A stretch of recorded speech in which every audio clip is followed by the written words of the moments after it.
নারায়ণ চন্দ্র দেবনাথ। ভূমিমন্ত্রী রেজাউল করিম হীরা বলেছেন, দীর্ঘমেয়াদী পরিকল্পনা ছাড়া কোনো জাতি উন্নতি করতে পারে না।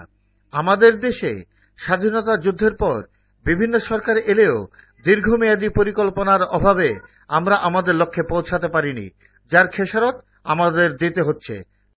সরকার ভিশন 21-এর মাধ্যমে একটি সময়োপযোগী পরিকল্পনা হাতে নিয়েছে। Savar dairy farm high school সংলগ্ন মাঠে 90তম সার্ভে অ্যান্ড সেটেলমেন্ট প্রশিক্ষণ কোর্সের উদ্বোধনী অনুষ্ঠানে তিনি একথা বলেন।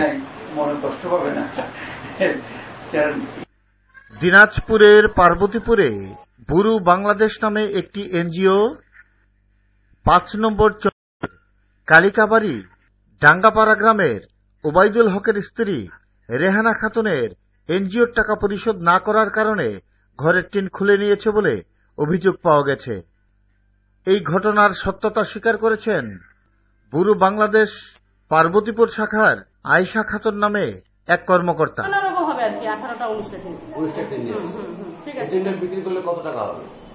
পুরাতন আর কি, আপনার আগের 700-800 টাকা বানের টিন আর কি।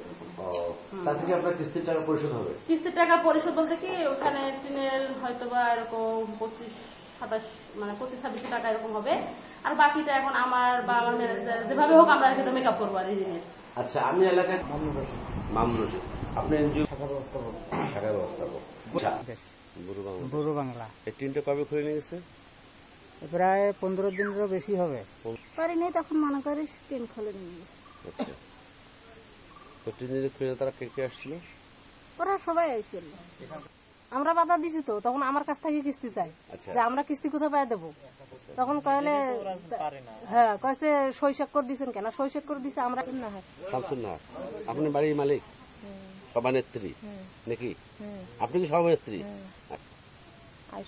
আয়শা তার স্বামী। হ্যাঁ, তারপরে তখন ইনি ধরছে, ইনি গার্জিয়ান বাড়ির, ইনি বলছে আমি রিস্ক নিতে পারবো না, ইনি গার্জিয়ান, আপনি নিয়ে যান। আচ্ছা, কাজ করে আসছিলাম ওখানে সন্ধ্যার দিকে, তো উনি বললো যে আমি টিন খোলে নিয়ে যাব। তা আমি বলছি যে আপনার যদি পাওয়ার থাকে তা টিন খোলান। তাহলে হ্যাঁ আমি পাওয়ার দেখাবো। দুইজনে চললো ট্রেনের ওপর, মহিলাটা শুদ্ধ। মহিলা কে? ওই সদস্যরা নিচে আসলো, মহিলাটা চড়ছে আর ওই ম্যানেজারটা টিন খোলাইছে।